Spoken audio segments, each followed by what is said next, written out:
नमस्कार, बहुत स्वागत है आपका न्यूज़ 18 के डिजिटल प्लेटफॉर्म पर। मैं हूं आपके साथ अंशिका पाठक। ट्विशा मौत के मामले में लगातार कई तरह की बातें हर दिन सामने आ रही हैं। मॉडल और एक्ट्रेस ट्विशा शर्मा मौत के मामले में आरोपी पति समर्थ सिंह को 7 दिन की पुलिस रिमांड पर भेज दिया गया है। आज सबसे पहले उसका मेडिकल टेस्ट हुआ और उसके बाद उसकी पेशी कोर्ट में हुई, जिसके बाद कोर्ट ने फौरन 7 दिन की रिमांड पर उसे भेज दिया है। अब इन 7 दिनों में जो पुलिस है वो पूछताछ करेगी समर्थ सिंह से। इससे पहले पुलिस कमिश्नर की तरफ से प्रेस कॉन्फ्रेंस की गई थी और कहा कि हमने निष्पक्ष जांच की है और जो आरोप हम पर लगाए जा रहे हैं वो गलत है। लेकिन ये पुलिस ने एक बार भी नहीं कहा कि 10 दिन तक समर्थ को वो क्यों नहीं पकड़ सकी, आरोपी सास गिरिबाला से पूछताछ क्यों नहीं हो सकी। इस बारे में पुलिस ने कुछ भी नहीं कहा। आपको बता दें कि बुरी तरह से सवालों के घेरे में अब जो पुलिस है वो भी घिरी हुई है और समर्थ सिंह से क्या पूछेगी ये अब देखने वाली बात होगी। पुलिस कमिश्नर ने कहा है कि प्रोसीजर का पालन किया जा रहा है। उन्होंने ये भी कहा कि एम्स में दोबारा पोस्टमार्टम होगा, इसके लिए व्यवस्था और सरकारी कार्रवाई की जा रही है। तो दूसरी तरफ सबसे पहले समर्थ सिंह की जो मेडिकल है वो कराई गई है और उसके बाद उसको कोर्ट में पेश किया गया। आरोपी समर्थ सिंह को पहले जिला अस्पताल जेपी हॉस्पिटल में मेडिकल के लिए ले जाया गया और इधर दूसरी तरफ दिल्ली एम्स ने कहा है कि मीडिया रिपोर्ट से हाईकोर्ट के आदेश की जानकारी मिली है, उसके अनुसार कार्रवाई की जा रही है। डॉक्टर सुधीर गुप्ता के नेतृत्व में टीम दोबारा पोस्टमार्टम करेगी। इधर भोपाल पुलिस का ये कहना है कि समर्थ का पुलिस रिमांड पर तरीके से पूछना बहुत ज़्यादा ज़रूरी है। शनिवार तड़के उसे जबलपुर से लाकर भोपाल के कटारा हिल्स थाने में रखा गया था। समर्थ का मेडिकल भी कराया गया। समर्थ के भाई सिद्धार्थ और वकीलों की टीम पहले ही भोपाल कोर्ट पहुंच चुकी है। समर्थ को भोपाल पहुंचते ही सबसे बुरी खबर मिली कि उसके वकालत लाइसेंस को बार काउंसिल ऑफ इंडिया ने सस्पेंड कर दिया है। ट्विशा मामले की गंभीरता को देखते हुए अधिवक्ता समर्थ सिंह को कानूनी प्रैक्टिस से निलंबित कर दिया गया है। दूसरी तरफ भोपाल एम्स में ट्विशा के शव का दोबारा से पोस्टमार्टम कराने की तैयारी पूरी हो चुकी है। बीसीआई अध्यक्ष मनन कुमार मिश्रा की ओर से जारी आदेश में कहा गया, अनुशासनात्मक कार्रवाई पूरी होने तक समर्थ किसी भी अदालत में प्रैक्टिस नहीं कर सकेंगे। इससे पहले आरोपी समर्थ सिंह ने हाईकोर्ट में दायर अपनी अग्रिम जमानत याचिका वापस ले ली थी और बाद में जबलपुर जिला अदालत में सरेंडर किया था। दरअसल ट्विशा शर्मा की 12 मई को भोपाल के कटारा हिल्स स्थित ससुराल में संदिग्ध परिस्थितियों में मौत हुई। ससुराल पक्ष इसे आत्महत्या बता रहा है, जबकि मायके पक्ष ने शुरुआत से दहेज प्रताड़ना, मानसिक उत्पीड़न और हत्या के आरोप लगाए। परिवार ने पोस्टमार्टम रिपोर्ट पर सवाल उठाते हुए दूसरी मेडिकल जांच की मांग की थी। ट्विशा शर्मा मौत मामले में आरोपी पति समर्थ सिंह की 7 दिन की रिमांड भोपाल कोर्ट ने मंजूर कर ली है। कोर्ट ने आरोपी का पासपोर्ट भी जब्त किया है। कोर्ट ने पुलिस की दलीलों को माना। इधर समर्थ के वकीलों ने इसका विरोध किया और कोर्ट से केवल 1 दिन की रिमांड देने का अनुरोध किया था। ट्विशा के परिजनों ने इसे अपनी पहली जीत बताया है। पुलिस ने जिला अस्पताल में मेडिकल कराने के बाद उसे कोर्ट में पेश किया। समर्थ सिंह के भाई सिद्धार्थ और वकीलों की टीम पहले से ही कोर्ट परिसर में थी। समर्थ सिंह की अग्रिम बेल पहले ही कोर्ट रद्द कर चुकी थी। इसके बाद समर्थ फरार हो गया था। उस पर 30,000 रुपए का इनाम रखा गया था। अब आपको बता दें कि ट्विशा शर्मा डेथ केस में दूसरी पोस्टमार्टम की प्रक्रिया तेज हो चुकी है। जानकारी ये मिल रही है कि एम्स दिल्ली की फॉरेंसिक टीम जो है रविवार को भोपाल पहुंचेगी। ये टीम ट्विशा शर्मा के दोबारा पोस्टमार्टम के लिए गठित किए गए मेडिकल बोर्ड का हिस्सा होगी। सूत्रों के अनुसार अदालत के आदेश में केवल एम्स दिल्ली के निदेशक को मेडिकल बोर्ड गठित करने के लिए अधिकृत किया गया था। कोर्ट का आदेश मिलने के बाद एम्स दिल्ली के फॉरेंसिक विभाग प्रमुख डॉक्टर सुधीर गुप्ता के निदेशक की मंजूरी से 4 वरिष्ठ डॉक्टरों का विशेष मेडिकल बोर्ड तैयार किया गया।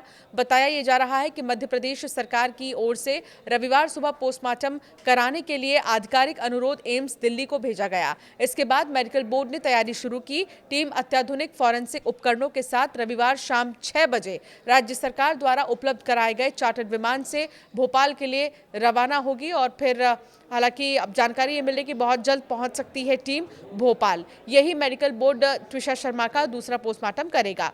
पूरे मामले पर देश भर की नजर बनी हुई है क्योंकि केस पहले ही हाई प्रोफाइल और संवेदनशील बन चुका है।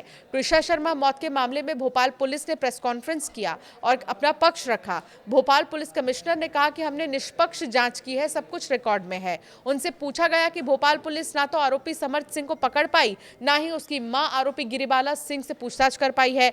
इस पर पुलिस कमिश्नर ने कहा कि हम प्रोसीजर फॉलो कर रहे हैं और आरोपी गिरिबाला को 3 नोटिस दिए गए हैं और उनका इंतजार कर रहे हैं। भोपाल पुलिस ने ट्विशा के परिवार से बदतमीजी की और आरोपियों का पक्ष लिया। ऐसे आरोपों पर कमिश्नर ने कहा कि हर थाने में सीसीटीवी लगे हुए हैं और पुलिस ने किसी के साथ बदतमीजी नहीं की है। मॉडल और एक्ट्रेस ट्विशा शर्मा मौत के मामले में 12 मई का एक सीसीटीवी फुटेज जो है सामने आया है, जिसने जांच को और संवेदनशील बना दिया है। ये वीडियो मौत से करीब 3 से 4 घंटे पहले का है। वीडियो में ट्विशा शर्मा एक ब्यूटी पार्लर के अंदर जाती हुई दिखाई दी है। बताया जा रहा है कि पार्लर उनके घर से कुछ ही दूरी पर था। वीडियो में ट्विशा सामान्य और शांत नजर आ रही है। इसी वजह से अब ये फुटेज जांच एजेंसियों के लिए अहम माना जा रहा है। बाद में उसी दिन उनका जो शव है वो भोपाल के कटारा हिल्स स्थित घर में फांसी के फंदे से लटका हुआ मिला। पुलिस ने सीसीटीवी फुटेज को जब्त कर लिया है और उसकी टाइमलाइन, मूवमेंट, अन्य डिजिटल रिकॉर्ड्स जो है मिलान किया जा रहा है।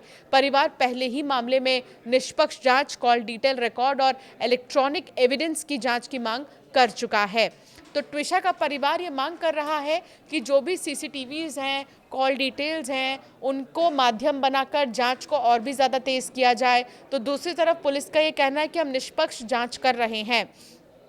10 दिन से जो समर्थ सिंह है, ट्विशा का पति, वो गायब था, वो लापता था, वो अंडरग्राउंड हो चुका था। लेकिन जैसे ही उसकी दूसरे बार की अग्रिम जमानत याचिका खारिज हुई और कोर्ट ने कहा फिजिकली समर्थ को पेश होना पड़ेगा, तब जाकर वो जबलपुर हाई कोर्ट में आता है और वहाँ सरेंडर करने की बात कहता है, जिस पर कहा गया कोर्ट की तरफ से निचली अदालत जाओ और वहाँ पर जो है जिला अदालत में जाकर, जिला कोर्ट में जाकर सरेंडर करना होगा, यहाँ पर नहीं आना है।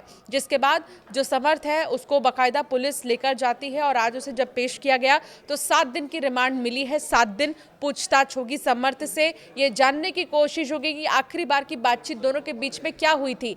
लेकिन जो ट्विशा का भाई है उसने एक बहुत बड़ी बात कही है। उसने कहा कि किसी की पत्नी अगर मर गई हो और उसको इस चीज़ का अफसोस होगा तो उसका बॉडी लैंग्वेज कैसा होगा सोचिए। लेकिन समर्थ सिंह के चेहरे पर ज़रा सी भी जो है कहते हैं ना रिएक्शन, कोई भी कह सकते हैं कि दुख ट्विशा के मरने का नहीं दिखाई दे रहा था। किसी भी तरह का कुछ भी जो दुख है वो समर्थ के चेहरे पर कहीं से भी नज़र नहीं आ रहा था। वो आराम से आ रहा है कोर्ट, आराम से उसने पुलिस के सुरक्षा के बीच में अपनी पेशी उसने की और उसके बाद में जब 7 दिन का रिमांड मिला उसको, तो फिर वो कोर्ट से ऐसे ही निकल गया। लेकिन कहते हैं कि किसी की अगर पत्नी मर जाए और वाकई उसको बहुत ज़्यादा प्यार हो अपनी पत्नी से, तो वो कैसे रह पाएगा। उसको अगले ही दिन से वहाँ दिख जाना चाहिए था, लेकिन पता नहीं क्यों वो 10 दिन कहाँ था। अच्छा, 10 दिन वो जहाँ भी कहीं था, जिसने भी उसको पनाह दी है, हो सकता है कि उन पर भी कार्रवाई हो, क्योंकि पुलिस ने 30,000 का इनाम घोषित किया था समर्थ सिंह पर, लेकिन उसके बाद भी वो सामने नहीं आया था। जब दूसरी बार कोर्ट में अग्रिम जमानत याचिका खारिज हुई तब जाकर वो है सामने आता है और सरेंडर करता है। कुल मिलाकर ये 7 दिन बहुत महत्वपूर्ण होने वाले हैं। ये 7 दिन पूछताछ होगी समर्थ सिंह से, वो कहाँ था, कैसे रह रहा था, क्यों गया था और ट्विशा के साथ उसकी ट्विनिंग कैसी थी, उन दोनों के बीच में क्या ज़्यादा बहसबाजी ही होती थी या शादी के सिर्फ 5 से 4 महीने में ऐसा क्या हुआ जो इतना बड़ा कदम ट्विशा ने उठाया। क्योंकि जो एक आखिरी सीसीटीवी फुटेज सामने आया था उसमें ट्विशा ऊपर जाती हुई नजर आई और उसके पीछे समर्थ जाता हुआ नजर आया और उसके बाद नीचे समर्थ और उसके साथ 2 अन्य लोग जो है ट्विशा की बॉडी को नीचे उतारते हुए लेकर आ रहे हैं और सीपीआर देते हुए नजर आ रहे हैं। तो अब सवाल यह है कि जब समर्थ पीछे पीछे जा रहा था तो क्या उसको कुछ कहकर ट्विशा गई थी। ऐसे कई तरह के सवाल हैं जो पुलिस इन 7 दिनों में पूछेगी। जवाब जो भी सामने आएगा उसके आधार पर आगे जांच की जाएगी। लेकिन दूसरा पोस्टमार्टम भी बहुत ज़्यादा महत्वपूर्ण है। जब दूसरा पोस्टमार्टम होगा और उसके बाद रिपोर्ट सामने आएंगे तब देखना होगा कि इस मौत के पीछे की आखिर मिस्ट्री है क्या।